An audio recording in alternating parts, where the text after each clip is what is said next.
when I got a woman, I really tried hard. You know, Yeah. I think short guys make better lovers just because once we get on, we don't. Whenever I got a lady, I genuinely made a respectable attempt, you realize. I think short folks improve sweethearts in light of the fact that once we get on, we would rather not prepare off get for a tattle confrontation that has made it into this set of experiences books. It's the Steve versus feline standoff, including two satire heavyweights, Steve Harvey and Katt Williams. These folks have been at the center of attention for some time.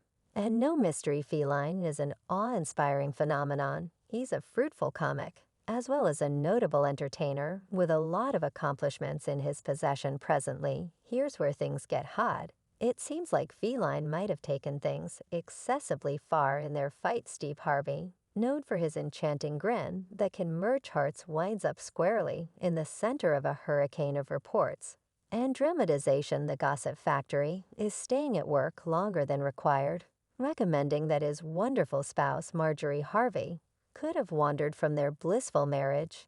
And think about who's being pointed at as the potential miscreants, the guardian and the culinary specialist.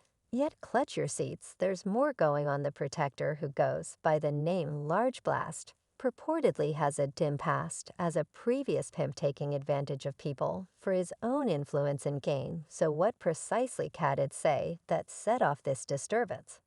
And for what reason is this causing such enormous disturbances? Well, you need to keep close by and watch this video until the end, since what you're going to realize will leave you totally staggered. Applause. Music, fine people, you presumably found out about the hurricane of bits of hearsay whirling around Steve Harvey and Marjorie. Apparently truly flawless marriage.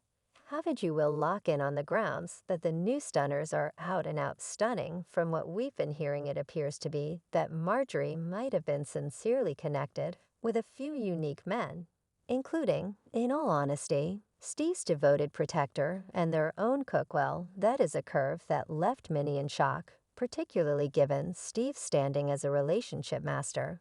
I mean, he's been doling out exhortation on affection and connections for quite a long time. Truth be told, he has of late told Individuals magazine that Marjorie had totally changed his viewpoint on connections in marriage. He even admitted to a background marked by disloyalty and never having encountered a really solid grown-up relationship until Marjorie entered his life.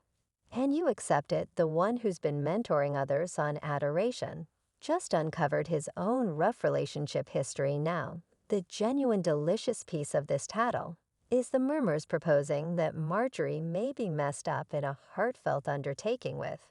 As a matter of fact, Steve Harvey's guardian and individual gourmet specialist, that is correct people, were discussing William Large Blast Freeman, Steve's previous guardian.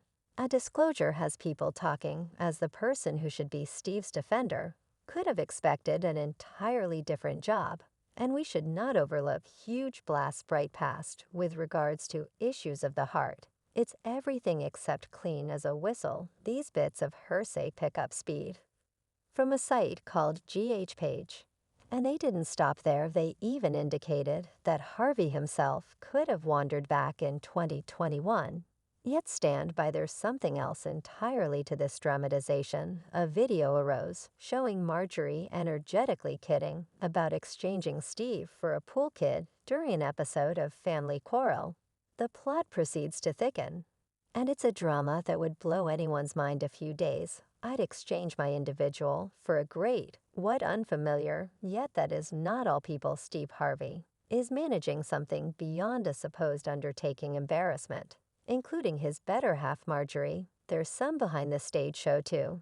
It seems like somebody in Steve's virtual entertainment group should finish up their LinkedIn profile, since they've gotten into serious trouble. You see this baffling individual as of late shot a tweet from Steve Harvey's record that had everybody talking. The tweet, which has since been erased, worked up a tempest by requesting that Harvey's devotees let the cat out of the bag, on which comic they tracked down. Totally unfunny. This post set off an online entertainment craze, with fans and supporters not keeping down and blaming everything on a portion of Steve's kinder humorous Yet Steve wasn't having any of it in a video posted on a similar stage. He got down on the boring tweet, making sense of that it was presented exclusively on trapped clients. Into drawing in with his substance, he even chided the obscure representative for conflicting with his image and causing a significant mix-okay. I must get some margin to address this here. I descended here to move away, get in some nature, do some fishing. Someone works for me on my Twitter. Put an explanation out that was thoroughly pessimistic. I got to assume a sense of ownership with it, since they work for myself, and simply write when you figured the Steve Harvey show couldn't get any juicier. Katt Williams couldn't avoid throwing one more jab into the ring. You see, this quarrel among Steve and Feline goes way back, the whole way to their initial days as new faces in the satire scene. A competition's been stewing for a very long time, and Feline saw the ideal second to mix the pot, particularly with every one of the most recent debates and show twirling around Steve Harvey. Currently, how about we spill the tea on this legendary confrontation between Steve Harvey and Katt Williams? Everything started in the charming year of 2009, when these two parody monsters conflicted like crazy. Katt Williams, the brave prankster, declared war and considered grabbing Steve Harvey's Lord of Parody crown. Right from his faultlessly styled head, it resembled a satire rendition of a heavyweight bout, and the crowd couldn't get enough. At first, Steve Harvey, the refined and cajoling host, appeared to dismiss Feline's test, pursuing the more responsible option. And deciding to maintain a calm demeanor, he even let the cat out of the bag to Jamie Foxx on his public broadcast, making it sound like he had everything taken care of. Yet, when the enormous night showed up, Katt Williams didn't come to play, he came to kill. Wearing a gaudy fighter's robe, Feline became the overwhelming focus and released a flood of verbal punches that left the crowd in fastens. And Steve Harvey's self-image, a little swollen. Feline went in on Steve's parody abilities, his standing, and surprisingly, thought for even a moment to broil Steve's decision of clothing and that signature haircut of his as the spotlight gleamed down on this loud scene. Katt strikingly pronounced, "Kindly surrender it for Steve Harvey. He's one of the most outstanding weeb at any point, and yet he needs no pieces of this in any shape or structure." And very much appreciate that this quarrel became carved in satire history, leaving all of us wheezing for more dramatization and funniness. He's a magnificent music. Taxi Williams unquestionably didn't keep down when it came to tossing some serious shade in Steve Harvey's bearing. He intensely blamed Steve for attacking his storage room and duplicating his design sense. And in the realm of satire, style is a serious issue, yet that was the perfect glimpse of something larger for Feline. He proceeded to ridicule Steve's parody routine making. Obviously, he viewed himself as the genuine heavyweight of the night.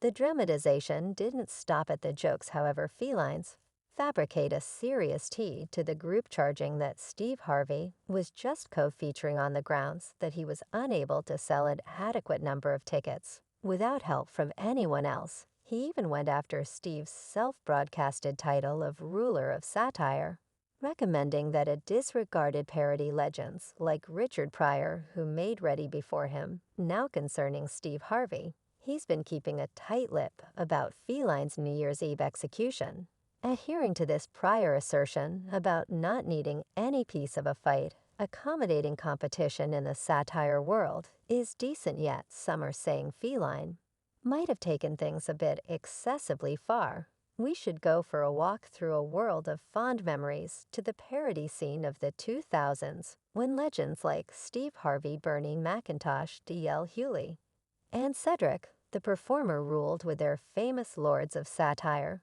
Visit. Those were the days when rowdy chuckling construct packed theaters, and these four satire titans administered the stage. It was a comedic peculiarity like no other, setting the parody world burning, yet stand by before you break into praise and cheers.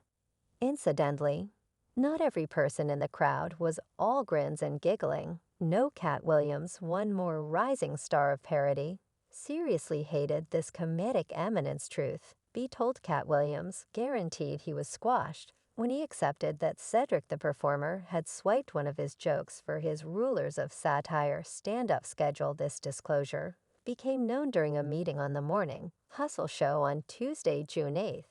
It appeared to be that even in the midst of the fellowship and chuckling of the parody world, there can be snapshots of strain and competition, advising us that in the background things aren't generally essentially as blushing as they show up in front of an audience. It squashed me on the grounds that the comic was at that point greater and more popular than me. And he took my garments and joke and made it his garments and joke on Lords of Parody. It hit so terrible because that I was in the theater paid my cash to go see Lords of Parody and to see my joke being there.